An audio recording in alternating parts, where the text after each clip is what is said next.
औंदूरमध्ये नीलकंठेश्वर मठाचे मठाधिपती शटस्थल ब्रह्मी शिवयोगी शिवाचार्यांचा जन्म सुवर्ण महोत्सव व पट्टाभिषेक रजत महोत्सव व पूर्वी पीठाचे शटस्थल ब्रह्मी प्रभुलिंग शिवाचार्यांच्या जन्म सुवर्ण महोत्सव निमित्त मठाचे सद्भक्त मंडळींनी शिवकथा व पंचपीठाधीश्वरांच्या अड्डपल्लकी कार्यक्रम नियोजन केलेले आहे। त्याप्रमाणे 13 तारखेला संध्याकाळी 5 वाजता शिवकथेचे उद्घाटन होईल। त्या दिवशी स्थानिक आमदार राणा पाटील, डीसीसी बँकचे माजी चेअरमन बापूराव पाटील साहेब, स्थानिक पदाधिकारी उपस्थित राहील आणि त्या दिवशी हरिहरानंद महाराज यांच्याकडून शिवकथेचा प्रारंभ होईल।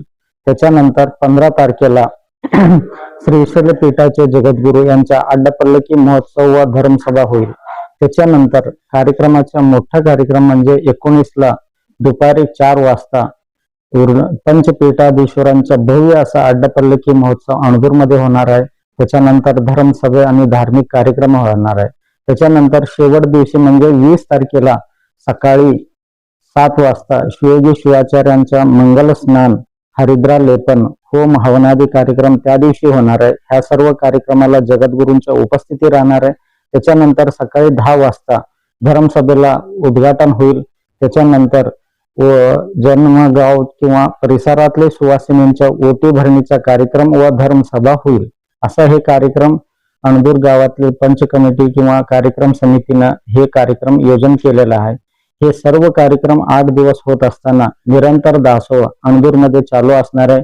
त्याच्यासाठी गावातले सर्व सद्भक्त मंडळींनी मंडपाच्या मोठ्या प्रमाणामध्ये उभारणी, दासोहासाठी दासोह घर आणि स्वयंपाकाचे घर अगदी व्यवस्थित रीतीने तयार केलेलं आहे। त्याच्यासाठी स्थानिक सर्व पदाधिकाऱ्यांनी दिवस रात्र झटत आहे आणि ह्या मंगल प्रसंगी भागातील सर्व सद्भक्तांना एवढाच मी आवाहन करू इच्छितो, ह्या कार्यक्रमात तुम्ही सहभागी व्हावा आणि कार्यक्रमाचा लाभ घ्यावा।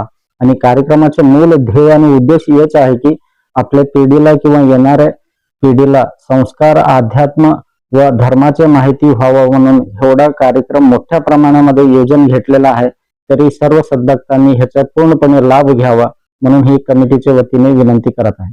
मी आता 14 13 तारखेपासून 20 तारखेपर्यंत जगद्गुरू या ठिकाणी येणार आहेत। आज पण या ठिकाणी मी गादीवर बसवले महाराज, त्यांना 25 वर्ष झाली। त्या कार्यक्रम त्या देखील जगद्गुरू उपस्थित होते। पालखीची मिरवणूक आली, महिलांनी त्या सहभाग घेतला। ती जबाबदारी देखील मी आणि गुरुजी होते। पण गुरुजींनी कार्यक्रमाचा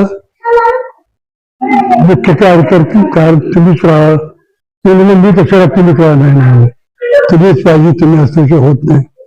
मी कधी कधी रागाने बोलतो, हे बोलतो, ती जबाबदारी चांगल्या पद्धतीने पार पडली। त्याला 25 वर्ष झाली। आता एक गोष्ट घडली की त्या गुरुजी आमच्यामध्ये नाही, तुम्ही सर्वांनी मिळून माझ्यावर ही जबाबदारी दिलेली आहे। निश्चितपणे सगळ्या जगद्गुरूचं आगमन, त्यांची सेवा, त्यांची मिरवणूक, महिलांची मिरवणूक चांगल्या पद्धतीने आपल्याला काम करायचं।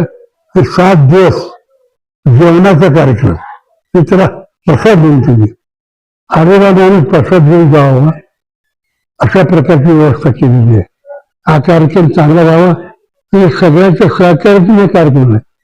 पत्रकार असतील, इतर कार्यकर्ते असतील, जीव आणणारे असतील, पत्र उचलणारे असतील, तरी स्वच्छतेचा भाग देखील असणं आवश्यक आहे।